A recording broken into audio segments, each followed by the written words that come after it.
Class A, it is your turn. Yes, I am predicting every single first round matchup going down tomorrow. I think we have some. I don't think we have any in Class A going down tonight. I believe they are all tomorrow. I could be wrong there. Don't quote me on that because I very well could be. But again, my name is Cade Nissen. These are not my predictions. These are our rankers' predictions. I am simply delivering the news from them. I've got their research. I've got their picks right in front of me, and I will be telling them to you in a matter of no time. I will say, though, we've got predictions for every single class coming out, 2A through 8-man. I'm predicting each game. 3A through 5A, we're predicting brackets. Again, this is the final week of the regular season there. So those brackets will come out on Saturday, I do believe.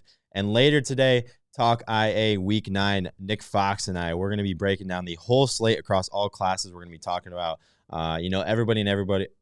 everybody and everything. I'm sorry, talking too fast. But no, if you want to kind of grow your knowledge in all the other classes and just learn more generally about the state of Iowa and football, we got a ton of great athletes across all classes. So be sure to listen to that. And we appreciate you guys for tuning in. Without further ado, let's get right into it, starting with the fourth place at first place teams. I'm going to run through all those first, and then we'll do the 3-2 matchups, if that makes sense. So, again, I don't have any graphics for you guys, sadly, so it's just going to be me talking. Just too many games to make stuff for the four classes that are off to the postseason. So next week, once we trim the field down to half, that's when I'll have like a little graphic with each team's logo and our pick on there. So bear with me here. You're just going to have to listen to me talk. So I'm sorry. You got to look at me for 14 minutes, I think was what 8-man's was. So about that long. So without further ado, let's get right into it, though. Fourth place at first place games. The first one, 4-4 Mount Air at number 8 and 8-0 ACGC. A rematch from just 2 weeks ago takes place here in round one, and it was a game where ACGC won pretty handily, 42-18. Mount Air is no slouch, though, and they've notably hung with Madrid and Linville solely. ACGC, on the other hand, is just a little bit too much to handle. The Chargers they want to beat you on the ground, and that's what they've done all season long. Mike Fuller, Jathan South, and Anthony Solorzano all have 700-plus yards on the ground this season, and South has only attempted 20 passes through the air. So, again, ACGC, they are going to beat you on the ground. They're not going to throw unless they have to. Look for ACGC to get up early and stay up in this one. Our ranker has the Chargers. Next up, 3-5 Tri-Center at number 14 and 7-1 Akron Westfield. The Westerners just snuck into our rankings last week. They haven't lost since way back in week 1. Leighton Koch is the man on offense, leading them in passing yards with over 1,000 and rushing yards with over 700. He's also got 20 total touchdowns. The defense has given up 10 or less points in 4 of the last 5 weeks. Look for them to do the same here. Our ranker picked Akron Westfield. Moving on, a fun one here. Number 13 and 6-2 Northland at number 5 and 8-0 Lisbon. How does this matchup happen? Well, Northland was in an absolute gauntlet of a district. They ended up on the outside looking in this case. They ended up as the 4 seed. Maquoketa Valley, Starmont, and I'm trying to think of the other team. I'm blanking right now. But they're in a really good district.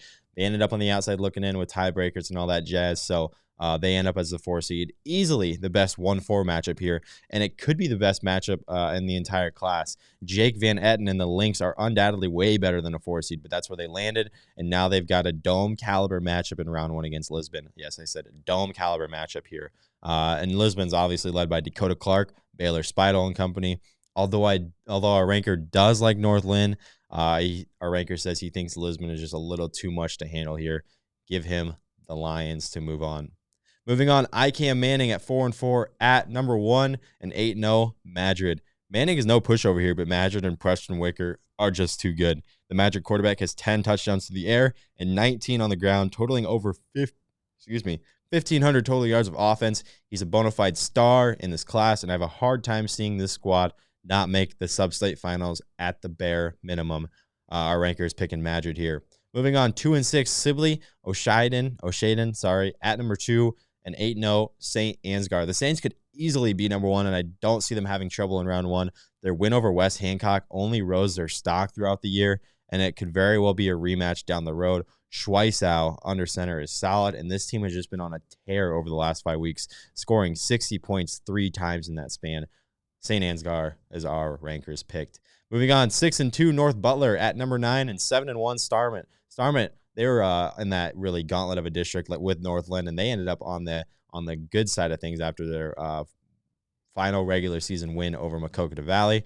But But they've got an intriguing matchup here with a North Butler squad whose only 2 losses are to Nashville, Plainfield, and Wapsie Valley. No pushover in those 2 teams. I expect this to be low-scoring grudge match, says our ranker, but Starman's ranked victories are just something you can't ignore. Look for senior running back Anthony King to have a big game for the Stars. Our ranker is going with another 1 seed in Starman. All chalk so far on the 4-1 matchup, if I do believe. Moving on, though, 4-4 Danville at number 10 and 8-0 Wapsie Valley. Wapsie Valley has been a late bloom in our rankings, but, man, this defense is legit. They only allowed 2 offensive scores to Class A opponents all year long. I know I've said that before in our rankings videos, but every time I look at it, it just blows my mind because that's not easy to do. And they just recently picked up a 20-plus point win over Nashville Plainfield in Week 8 for the district title. Nashville Plainfield is not a bad team. That's a very good team, actually. So holding them to just 1 score and winning by 20-plus really opened our rankers' eyes. Danville loves to run the ball, so it'll be interesting to see if this Warrior defense continues their stingy run. I expect them to. Give me Wapsie Valley. Again, that's what our ranker says. He's got the Warriors. Our final 4-1 matchup, 5-3 North Union at number 4 and 8-0 Woodbury Central. The air raid in Class A is ready for another postseason run, and that's big thanks to the Clunder to McGill connection. McGill's got 746 of Clunder's 1,658 passing yards, which is very impressive in itself. The Wildcats open with a Grady Madden-led North Union squad that has had a good year to this point. I remember looking at Grady Madden's stats. He's had a great year and has not been talked about much. But I just think Woodbury Central's postseason experience will be too much. North Union just got a kind of a tough draw here. Woodbury Central is just an absolute buzzsaw, and our ranker does pick Woodbury Central. Moving on to our 3-2 matchups, and we got a ton of good ones here. And this first one, I think, is the best game in Class A this week. Number 12 and 6-2 Maquoketa Valley at number 6 and 6-2 Columbus. And this isn't just because of their records and the rankings. The headline is simple. The 2 best running backs in Class A are in this game. I don't think there's any discussion here. I mean, even our ranker says that, but I've been following Class A, obviously checking up with Ballon all the time. And Lance McShade and Caden Amagon, it's not Amigon. I learned that. Amagon. They both have 1,500-plus rushing yards, and they both have 25-plus touchdowns. Expect an absolute show here. Maquoketa Valley played in a really tough district. They were in that one with Starman and Northland, and Columbus played tight with Lisbon early in the year. This is a truly coin flip game, but our ranker thinks Columbus pulls this one out. Again, this is one where you hate to see one of these teams go out so early because they're both so quality. But like I said before, that's just kind of how it goes out sometimes. And to be the best, you got to beat them at some point. So might as well get it done early. Moving on, 5-3 Central Decatur at 5-3 Earlham, 2 unranked teams here, and it's a battle of the Cardinals. Earlham is averaging a staggering 7.1 yards per carry this year, and a big reason for that is Caleb Smith's 1,100 yards and 21 touchdowns. Earlham also had a 1-possession loss to top dog Madrid, where Central Decatur fell by 19 to the Tigers. I'm aware that that's no true way to gauge this, says our ranker, but Earlham's coming off an impressive win over South Central Calhoun, and Central Decatur is coming off a 22-0 loss to Linville Sully. Give our ranker Earlham here, one of the Cardinals. If you're a Cardinals fan, you're going to go out happy in this one. Moving on, though. That was a bad joke. Sorry, that was awful. Moving on, 5-3 South Winneshiek at 6-2 and number 11 East Buchanan. Ever since their 46-0 loss to Starman on Thursday night 4 weeks ago, this East Buck squad has just been on a tear. Tanner Thurn is nearing 1,000 yards for the Buccaneers, and the defense hasn't allowed more than 14 points over the last month. South Win is 5-3, but they've got 4 one-possession wins over the last 5 weeks. Our ranker says he thinks East Buck takes care of business here. Moving on, a fun one here, 5-3 South Central Calhoun at number 15 and 6-2 Logan Magnolia. My first upset pick here, says our ranker. South Central Calhoun lived in our rankings for most of the season, and 2 of their 3 losses are to teams inside of our top 10. The Titans also have a tougher strength of schedule, and their balance on offense is an advantage I think they utilize. Loma has only thrown the ball 33 times this year, and their horse, Evan Roden, is someone to worry about. Both teams have some common opponents that point to this one being really close, but I like South Central Calhoun here. Our rankers going with the Titans on the road. Moving on, another ranked matchup, number 16 and 6-2 Pekin at number 9 and 7-1 Linville Sully. A fun ranked battle here. All 3 of the teams' combined losses are to teams inside the top 6. Again, Pekin's 2 losses, if I know off the top of my head, are to Columbus, and Lisbon. Linville Sully's loss is to Madrid. So again, there's your top 6 teams. All 3 combined losses are within there. Linville Sully should be getting quarter down harder back if everything went right with his recovery. I know he tweeted when he got hurt that he said he planned on being back for the postseason. So if he is back and healthy, that's massive. That's huge because this Linville Sully team was number 1. They were number 1 at one point, and then quarter gets hurt. They lose to Madrid, and they kind of have to sit in the middle of the pack where they are right now. But if quarter down harder is playing, this is a top 4 team, I'd say, off the top of my head. Will Adam and Sven Dahlstrom are a very good quarterback running back duo for Pekin. And this Pekin squad can really beat you in multiple ways, and they've proven that. Look for this one to be a thriller. This one's going to be fun. But at the end, our ranker is going with home team and the Eagles.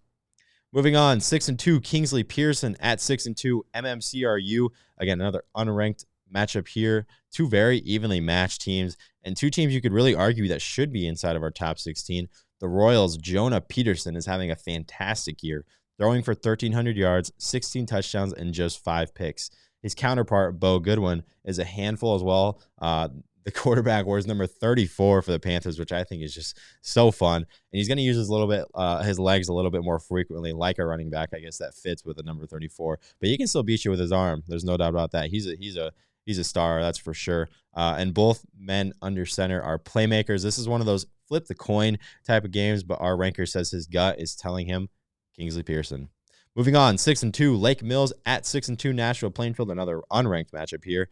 Our ranker says he doesn't like picking against Titus Evans and Aiden Gellner, but he thinks he's going to have to. Lake Mills' 2 losses are to 2 top 3 teams in the entire class in St. Ansgar and West Hancock, and I just think this squad is way better than a 3 seed. Put them in a different district, and they could easily be on the 1 or 2 line and inside our top 10. Lake Mills' defense is just too good, allowing 14 points or less in 5 of 8 games this year. Our ranker is going with Lake Mills. Our final game, if you stayed this long, congrats, you made it. Galen Catholic, West Hancock fans. Cole McCarty and Cale Pearson could be handfuls for West Hancock, but at the end of the day, this Eagles team is just way too physical up front. They're not going to throw the ball unless they have to, and odds are they won't have to. Their wing tee offense has just been grooving, and this defense will punch you right in the mouth right out of the gate. Look for the Eagles to move on here. Our ranker picks West Hancock. We did it. There's all our games. It was me talking a lot. I'm ready to take a break from talking, but 12 minutes, we did pretty good.